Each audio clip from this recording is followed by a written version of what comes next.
दानिश जी के पास एक बार जाऊंगी, क्योंकि उनके जो पार्टी के अध्यक्ष हैं ओवैसी साहब ये कह रहे हैं कि ये तो मुसलमानों के साथ नाइंसाफी है। अब जहां तक मुझे याद है दानिश साहब, ओवैसी साहब ने खुद वक्फ के खिलाफ कुछ समय पहले कई बार बयान दिए कि वक्फ की जो काम करने का तरीका है उसको लेकर कई बार सवाल उठे, उन्होंने उसको एड्रेस किया। लेकिन अब क्योंकि मोदी सरकार इस वक्फ कानून को ला रही है तो उसके खिलाफ संसद में ठप करने को तैयार है।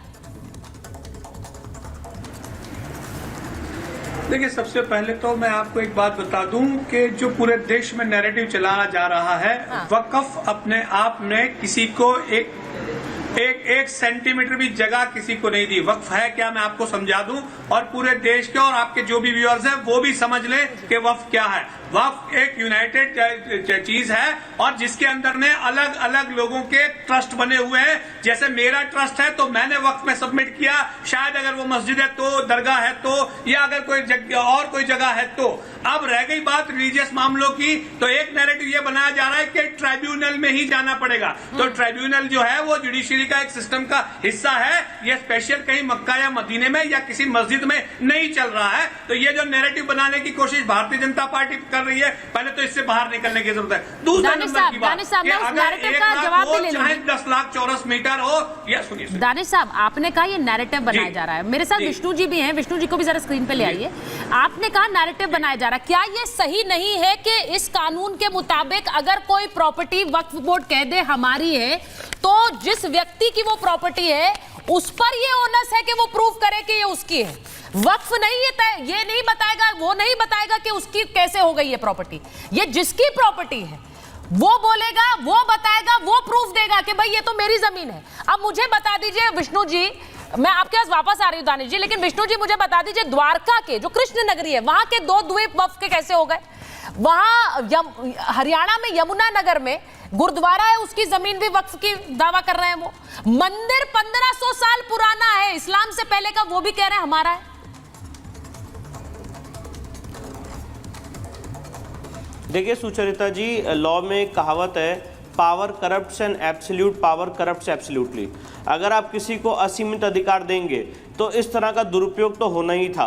अब ये जो अमेंडमेंट आ रहा है, मुझे लगता है मुझे उसको समझाने की जरूरत है। और मुझे लगता है सबसे इंपॉर्टेंट जो अमेंडमेंट किया जा रहा है और जो एक नकेल कसने की कोशिश की जा रही है जिससे ये असीमित अधिकार खत्म हो, उसका सबसे पहला जो जड़ है वो है वक्फ की डेफिनेशन। खुद वक्फ की डेफिनेशन क्या थी और जो कांग्रेस सरकार ने कर दी, वक्फ की ओरिजिनल कंसेप्ट जो इस्लामिक लॉ के हिसाब से वो ये है कि कोई भी मुस्लिम व्यक्ति अपनी खुद की संपत्ति को वक्फ कर सकता है जो उसने अपने जीवन काल में सेल्फ एक्वायर्ड अर्जित की है, नीट और क्लीन संपत्ति, किसी और की संपत्ति को अर्जित नहीं कर सकता है। इस डेफिनेशन को मुझे लगता है इंट्रोड्यूस किया जाना बहुत जरूरी और किया जाएगा, ऐसा मैं मानता हूं। फिर जो सबसे इलीगल कंसेप्ट था वक्फ बाय यूजर, कि अगर आपके पास कागज नहीं और आप किसी भी जमीन को यूज कर रहे हैं और आप बोल दें कि वक्फ बाय यूजर है, जो एकदम ड्रैकोनियन कंसेप्ट है, इसको मुझे लगता है खत्म करा जा रहा है और जाना चाहिए भी। इसके बाद सबसे इंपॉर्टेंट है सेक्शन 40 वक्फ एक्ट 1995 का, जो आपने उदाहरण गिना है, उसका जो मूल जड़ है वो सेक्शन 40 है। सेक्शन 40 को पूरा खत्म किया जाना जरूरी है और मुझे लगता है खत्म किया जा रहा है। साथ ही साथ वक्फ ट्राइब्यूनल में एक आदमी इस्लामिक लॉ का जानकार होगा, ये जो पोर्शन है इसको खत्म किया जाना चाहिए और मुझे लगता है किया जा रहा है। और साथ ही साथ सबसे महत्वपूर्ण है कि वक्फ के लिए लिमिटेशन लॉ अप्लाई नहीं करता है सेक्शन 107 में, उसको खत्म किया जाना चाहिए और मुझे लगता है होगा वो भी। तो ये सारी बातें हैं महत्वपूर्ण, कुछ ऐसे बिंदु हैं। यहाँ पे पूरे वक्फ एक्ट को रिपील नहीं किया जा रहा है सुचरिता जी, मैं बताना चाहता हूँ वक्फ एक्ट के वो प्रोविजंस जो भारतीय संविधान के खिलाफ है, जो असीमित अधिकार देते हैं, जो नॉन हिंदूज को भी ये फोर्स करते हैं कि वो वक्फ ट्राइब्यूनल जाए, और वक्फ ट्राइब्यूनल का जो निर्णय है वो आप समय सीमा के अंदर जाए, 1 साल के अंदर जाए, नहीं तो फाइनल हो जाएगा। इन सारे पोर्शंस पे लगाम लगाई जाए। अब देखिए विष्णु जी, आपने जो बात कही है बहुत सही है, आपने बिल्कुल सही एक तरह से तस्वीर हमारे दर्शकों के सामने रखी है। लेकिन जिस तरह के क्लॉजेस इस कानून में रहे, इसी की बात में दानिश जी कह रही थी कि किसी भी संपत्ति पर अपना हक जता देना। समस्या इस बात से नहीं है कि वक्फ बोर्ड आज रेलवे और इसी के साथ साथ सेना के बाद तीसरा सबसे बड़ा संपत्ति का मालिक है इस देश में, इससे समस्या नहीं है। लेकिन समस्या यह है कि उन प्रॉपर्टीज पर इतने लोग अपना क्लेम करते रह गए, लेकिन उनकी कहीं सुनवाई नहीं हुई है। इसीलिए ये कानून की जरूरत है, इस बदलाव की जरूरत है। मैं एक बार वरुण जी आपके पास आ रही हूं, मुमताज जी उसके बाद आती हूं आपके पास। वरुण जी, 123 संपत्तियां सेंट्रल दिल्ली, ल्यूटन्स दिल्ली में वक्फ के नाम कर दी 2014 में चुनाव से पहले। जवाब दे दूं, विष्णु शंकर का जवाब दे दूं मैं। ठीक है, जल्दी जवाब दे दीजिए। विष्णु शंकर जी का जवाब दीजिए। जवाब दीजिए। देखिए, सबसे पहले जो उन्होंने जो बातें कही हैं, मैं आपको एक बात बता दूं कि हमारी अदालत में, देश की जो भी अदालत है, जिसमें जो भी व्यक्ति क्लेम करने जाता है, अगर आप भी कोई चीज को क्लेम करने जाएंगी तो डॉक्यूमेंट जो मैटर है वो सबमिट होने के लिए सारे बेसिक डॉक्यूमेंट की जरूरत होती है, जो यहां बैठ के विष्णु शंकर जैन जी झूठ बोल रहे हैं, जो नहीं बोलना चाहिए। क्योंकि जब तक आप प्रॉपर एविडेंसेस और डॉक्यूमेंट सबमिट नहीं करते, तब तक जो है अदालत इसको आगे बढ़ाती नहीं है। उसके बाद सामने वाले पक्षकार को जो है नोटिस निकलता है और फिर ये चीजें तय होती हैं। इसलिए सिर्फ ये बिला वजह कह देना कि भाई यहां एक बार डिक्लेयर कर दिया तो हो जाएगा। अरे मैं ये कह दूंगा कि अभी शहजाद जी ने भी आपको ये बात बताई। एक मिनट दानिश जी, वो दानिश कुरैशी की मालिका का हो, दानिश जी अभी शहजाद जी ने ये बात बोली कि मुस्लिम कम्युनिटी के अंदर से, सुन लीजिए मेरी बात सुन लीजिए, मुस्लिम कम्युनिटी के अंदर से इस वक्फ के अमेंडमेंट की बात आई थी। क्यों आई शहजाद जी, जरा एक बार जल्दी से बता दीजिए। देखिए, मैं मुस्लिम कम्युनिटी के अंदर से डिमांड आई है। दानिश जी सुन लीजिए, एक बार एक उदाहरण देता हूँ। अभी 2 दिन पहले मेरे साथ, सुन लीजिए, अरे दानिश जी चिल्लाने, कोई नहीं, एक करके बोलेंगे ना दानिश जी। मैं जवाब दूं उसका। अरे ये आप दीजिएगा, मैं ये नहीं कह रही हूँ आप मत दीजिए।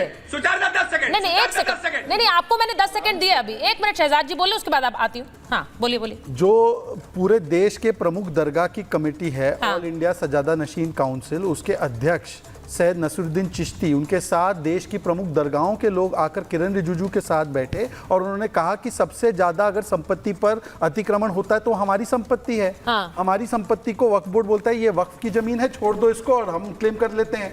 मैं इनसे पूछना चाहता हूं, एक ही उदाहरण, ताजमहल को भी क्लेम किया था यूपी सुन्नी वक्फ बोर्ड ने। अब मैं चाहता हूं कि दानिश कुरैशी और MIM मुझे शाहजहां के दस्तखत किए हुए डॉक्यूमेंट दिखाए कि मुमताज महल के लिए नहीं था, वो सुन्नी वक्फ बोर्ड के लिए था। नहीं, आज दिखा दे मुझे और मैं फिर सॉरी बोल के निकल जाऊंगा डिबेट से, फिर ये वक्फ एक्ट कैंसिल कर देंगे। मुझे शाहजहां का डॉक्यूमेंट दिखाइए, शाहजहां का साइन डॉक्यूमेंट बहुत अच्छे से मैं आपको जवाब।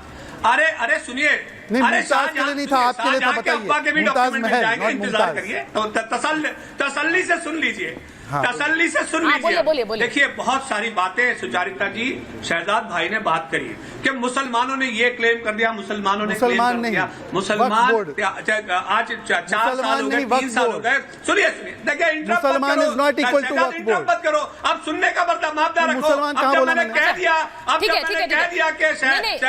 दानिश जी आप बोलिए, लेकिन उन्होंने एक अमेंडमेंट किया, जैसे कल कानून में अमेंडमेंट होने वाला है, वैसे ही उन्होंने अमेंडमेंट किया, मुसलमान is not equal to Waqf board, उन्होंने ये कहा। सुन्नी वक्फ बोर्ड से शियाओं का क्या लेना देना? दानिश जी जवाब। सुन्नी वक्फ बोर्ड से आगा खानियों का क्या लेना देना? बोरा का क्या लेना देना? सुनिए, मैं अच्छा सुनिए, आप सुन, अरे आप सुन लीजिए, बोलिए। अब मुझे ये बताइए कि इतने वक्त से मुसलमान मुसलसल ये मांग कर रहा है कि प्लेसेस ऑफ वर्शिप एक्ट पे सरकार अपना स्टैंड क्लियर कर दे, उस पे नहीं बोला जा रहा। क्यों? तो लेकिन सब दिक्कत ये है कि भाई आप ये बात कहेंगे कि भाई शाहजहां के मामले में आप डॉक्यूमेंट लाइए, लोग वहां से आए हैं, जो यूनिट है वहां से लोग आए हैं, यहाँ से लोग आए, और देश पुकार के कह रहा है कि प्लेसेस ऑफ वर्शिप एक्ट में सरकार अपना स्टैंड क्लियर करे, नरेंद्र मोदी इस पे बात करे। अच्छा, देखिए, मैं आपसे एक बात कह रही हूँ, दानिश जी, समस्या क्यों है इसे समझिए, ये इंपॉर्टेंट क्यों है इसे समझिए।